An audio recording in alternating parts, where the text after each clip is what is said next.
Hey, my name's Adam McLaughlin, and I want to tell you about 5 things that your client doesn't want you to know before you quote them on your web design project. And I'm going to tell you how to find out those 5 things. So, number one is budget. Most clients are concerned if they tell you what their budget is, then you're just going to create a project that maxes out their budget. This is an understandable fear. They want to find out what you want to offer. Maybe they get a discount compared to what they have in mind.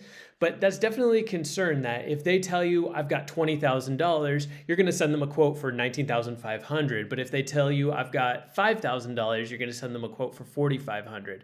So how I get over this is I show them a tiered approach. So we have 5 stages that we use in our marketing strategy when we're helping clients build their marketing plan. And the first one is their website. And so the first thing I'll say is, we have 5 stages, and we don't want to walk you through all 5 of those stages. But the first stage is getting your website correct and getting your website in place. And so here's how much it's going to be for that stage. So now if they're thinking, oh, okay, well, I've got $20,000, but stage 1 is $5,000. Now there's some room to breathe moving forward, or there's some room for those stages to start filling up those budgets. It's less of a concern that you're going to just choose their budget and max out their budget on building their website. This helps them understand there's more to the project than just the initial website. So I might say, hey, stage 1 is going to be a $10,000 project, but as we move to stage 2, that's going to be another 10, and stage 3, that's a $1,500 project. Stage 4, that's a $5,000 project, and stage 5 is another $10,000. So now we're looking at X number of dollars for the entire project. How many stages would you like to start with? And that will help them understand, okay, well, let's do stage 1 and stage 2 now, and we can do the other stages later.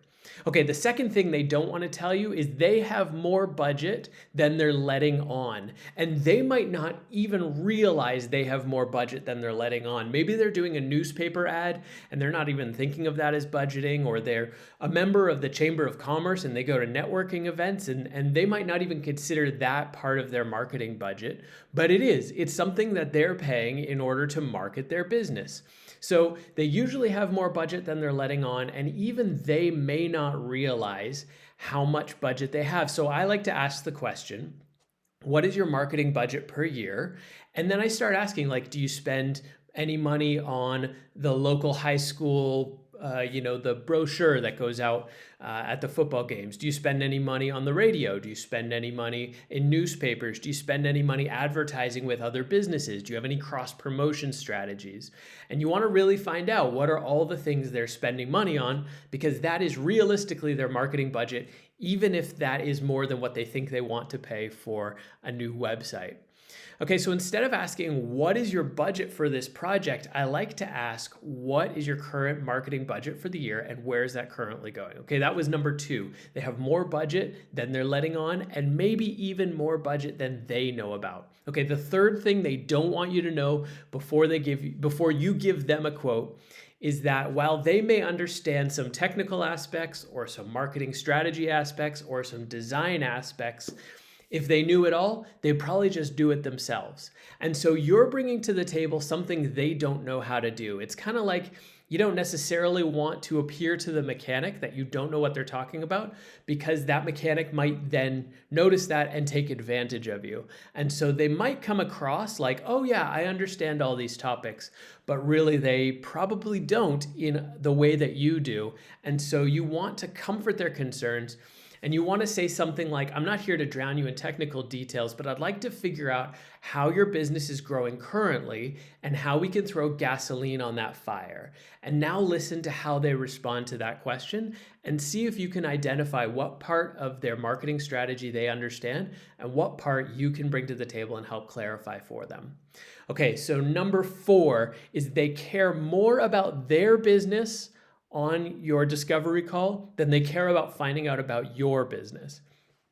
They care more about taking care of their baby, their business, than finding out about your web design business or your marketing agency. Now, this might sound a little bit different. They might ask you questions about your agency, but really those are self-centered questions. Here's an example. They might say something like, have you worked with someone like us before? So it sounds like they're asking you about your agency. But in reality, they're asking about, do you know how to take care of my business? Do you know how to take care of my baby? And so you can win by bringing answers back to how they will succeed and not how your agency is the solution. So this is the Home Depot approach, that you can do it, we can help. And so you want to say, we would love to help you launch that second location, or we would love to help you grow into multiple locations, or we would love to help you advertise that new product. So we're not saying we will advertise that new product, or we'll do it, just trust us, give us the money and we'll take it from there. We say we would love to help you. And that's how I always phrase that, so that they understand they're in control, they get to do what they think is best, and we're going to come along and help them with the strategy and the technical aspects around them. Okay, number 5, the thing that a client doesn't want you to know before you give them a quote for a new website or a new marketing strategy, they need to impress somebody by choosing you. So they might need to impress a business partner. If it's an operations manager, they might need to impress their boss. They might need to impress investors. They might need to impress their spouse. The reality is that they are making a decision that at some point down the line, they're going to have to be accountable to somebody else for. So it could be like, you spent how much on a website and we're getting no return? That's a risk in their mind. Whether that's somebody who's a partner in their business, whether that's somebody external to their business that they're accountable to for their finances, there's somebody down the line that they need to impress. Now, you need to figure out these 5 things. You need to figure out, what is their budget? Is there more budget than they're actually letting on? What is it that they know that you need to come on and complement with what you know? How much more important is their business than your business? You need to recognize where the balance is for that client. And then the third thing is, who do they need to impress? Now, I use a strategy that I learned from a book by Chris Voss called Never Split the Difference. And this strategy is called mirroring. So as you listen to somebody, when they say something, that you're going to ask these questions, they're going to give you answers, and you're going to mirror back the last 3 or 4 words of their statement as a question. So if they say, yeah, we want to grow our business, we're not sure how, we've tried a lot of things, I might say, oh, you've tried some growth strategies? And then wait for them to reply. And they're going to go, yeah. We tried some radio ads and those didn't seem to show any response. We tried some newspaper ads. We tried sponsoring a billboard. We didn't really get the kind of response we were looking for. Okay, now what does that tell me? That tells me they have the budget for radio ads. I can quickly look up their local radio station, kind of get an idea of what their budget was. Newspaper ads, I can look up their local newspaper and find out what their budget probably was. A local billboard, I can find out what their budget probably was. They might want to say, yeah, my boss would love to see us have more calls coming in. They need to impress their boss. So then I might mirror back and say, your boss wants more calls coming in? Make it sound like a question. And then they say, well, yeah, of course, we're getting 3 calls a week right now. We really want to be getting 10 calls a week. That's a great response. So now I'm going to say, well, I think we can really help you accomplish that for your boss, right?